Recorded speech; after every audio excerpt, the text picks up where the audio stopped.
Even before Solomon's death, there are foreshadowings of trouble that will lead to the division of the kingdom. In chapter 11, it mentions Jeroboam and that he is an adversary of Solomon and has rebelled against the king. Ahijah the prophet predicts a split kingdom. He tears his garment and tells Jeroboam to take 10 pieces, which represent the tribes of the northern kingdom. Upon Solomon's death, Rehoboam, his son, is crowned but must go to Shechem to secure rule over the northern tribes. This is already an indication that all is not well because David did not have to do this. There are a number of reasons for discontent, seeds that have been sown both during the reign of David and the reign of Solomon.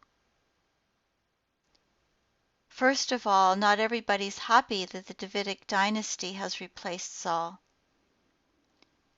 Saul's reign had centered on Ephraim, or Israel, instead of Judah. The worship or cultic places and priestly lines of the north were de-emphasized. The ark is in Jerusalem. The old shrine at Shiloh is de-emphasized. And Ahijah the prophet himself is from Shiloh and could have been discontented about the fact that the temple is now in Jerusalem. Most significant, the people had had hard service under Solomon or forced labor. Think back to Pharaoh at the beginning of Exodus. But when they ask for some alleviation, Rehoboam simply threatens to make it even harder.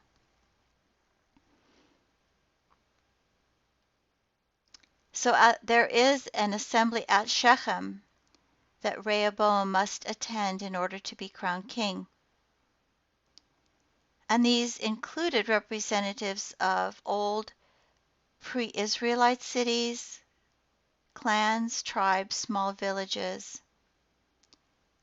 And they ask that the harsh policies of Solomon be made less harsh.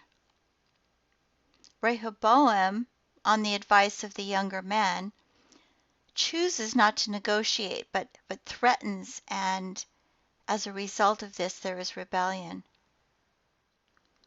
Benjamin is sort of caught in between Judah and the other tribes. And Rehoboam wants to go against the breakaway tribes, but the word of God comes to Shemaiah and tells him not to fight his kindred.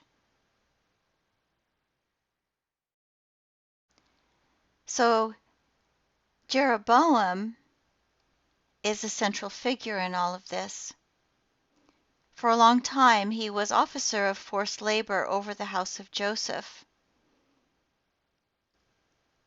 but in some way threatened Solomon and had fled to Egypt. It is he who will now become king of the northern tribes.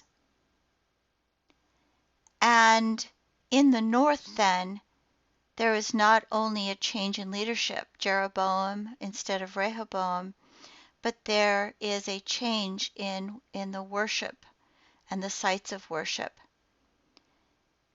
Because Jeroboam sets up centers at Bethel and Dan in the far north, with calf or bull images. Think back to Exodus, where Moses is up on the mountain and the people make a golden calf. There are new priests up there, a new cultic calendar.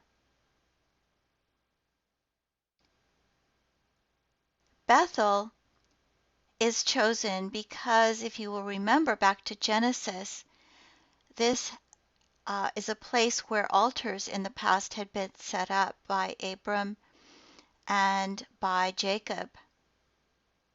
It is also associated with Samuel. And at Dan, the priestly line there was traced back to Moses, and so it makes a lot of sense that Jeroboam would set up centers at those places. The golden calves that he sets up are symbols, or they are pedestals for God, as the ark and the cherubim were. The worship in the north is oriented to the priestly lines coming from Aaron, its traditions and its iconography. And look at this verse in 1 Kings 12:28. So the king took counsel and made 2 calves of gold. He said to the people, "You have gone up to Jerusalem long enough. Here are your gods, O Israel, who brought you up out of the land of Egypt." This is similar to what Aaron says when he presents the golden calf to the people at Sinai.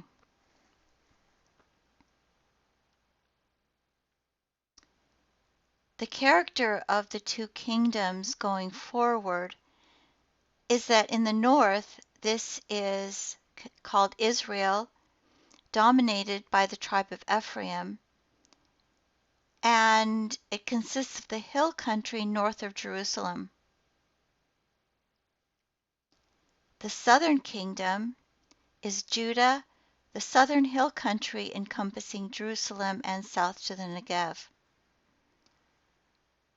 Politically, Israel is dominant. There's more territory. It's strategically located at the crossroads of some of the major roads and trade routes. It has more large cities. But it is politically unstable. There are accounts of 7 different assassinations, dynastic change. So it runs into a lot of problems. The reason for that instability has to do partly with outside military pressures, a lot of plurality and diversity, no royal theology, and also the fact that there are some of Yahweh's prophets who become very politically active.